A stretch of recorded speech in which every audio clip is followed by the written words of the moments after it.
did email before he came to MIT doesn't fit. You see, the fact is innovation occurs outside of the military-industrial complex. And I didn't need to go to MIT. And that's what bothered them. In fact, they went to Wikipedia and completely started editing all my wiki pages. One of the Wikipedia editors wrote this to me, senior editor. He tried to actually give me credit.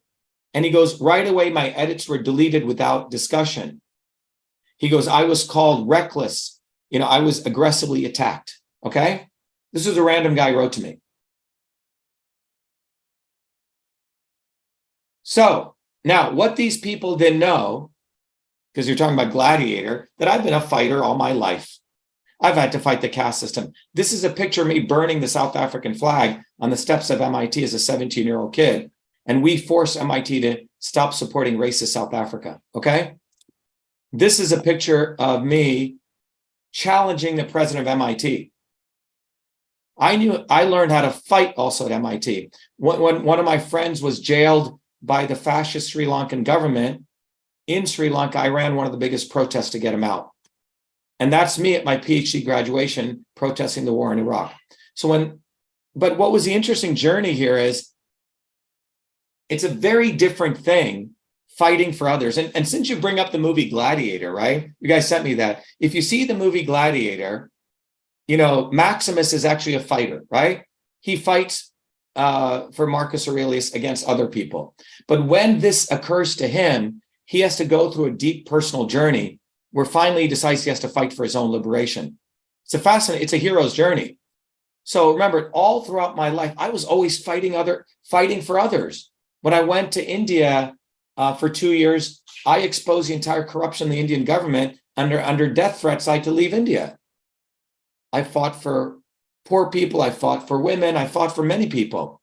But when this attack was taking place to me, it was a very, very different journey. I had to realize I had to fight not for me, but that 14-year-old version of me who did invent email. And I can tell you it's in many ways, it's easier to fight for other people, but it's harder to fight where you say, wait a minute, this is occurring to me. And so I had to go through that journey to fight for that 14-year-old kid. So I used everything I knew. So we created a website called Inventor of Email. We put all the information up. And then it took me 4 years. I finally found a lawyer who sued Gawker Media. And we forced them to give me close to $1 million. And all the defamatory articles were removed. And none of this was ever reported on Wikipedia. Okay? The fact is, email was invented outside of the military-industrial complex. And so the problem we have is the left wing tries to talk about racism, and the right wing tries to think there is no racism. There is a real racism. Let me tell you what the real racism is: putting us in boxes, okay? And it has nothing to do with color. The real racism is putting us into these little boxes. If you're blonde, in the US, you must not be that smart. If you're black, you must like watermelon, right? And they give these images. If you're Chinese, you must like to do kung fu all day. And if you're white from the South, you must be a racist, right? And if you're an Indian, you must run a 7-Eleven, or you must just want to meditate all day and be peaceful. The problem, or if you're a nerd, you must look like this. So the problem is this: what really bothered them is this, that in this body, as an Indian, I'm supposed to be like Gandhi, right? And just talk like this and be nice and not fight back. But I was not willing to do that. I was not being a good Indian. And that's what they don't like. They want people in their boxes. Does that make sense? They've characterized how people are supposed to behave. And I was not behaving in those realms, separate from the facts. It's so, there's no even a gray area here. I named it email, have the code, have the copyright. So if I was maybe white, blue-eyed, my name was Einstein, I'd be on every stamp. It's a fact. So you cannot deny the race issue. You have to look at it. And I've never used the race card for myself, but you have to look at that.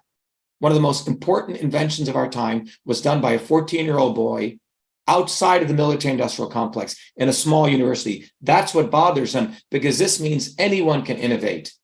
Anyone can create. Anyone. Right? But what they want to do is they want to limit innovation and creativity to a very small set of people. Does that make sense? That after you go to MIT, you can even drop out of Harvard, right? Like Mark Zuckerberg or Bill Gates. That's cool. But you surely cannot invent something this magnificent without their institutional support. That's what bothers them.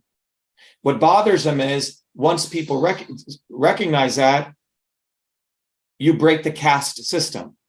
You see, we have a modern caste system. After you go to MIT, Harvard, then you get anointed to be a president, run for office, be a leader, etc. People from the bottom are not supposed to run for president of the United States. People from the bottom are not supposed to invent something like email in their own ecosystems. They have to go to their institutions of power, right? And my journey completely destroys that. But they have a serious problem with me because I won all their awards. I got out. So in 2018, as I saw all this occurring, 2016 is when I won that lawsuit, I realized, I've been an activist. I've always believed in building bottoms-up movements.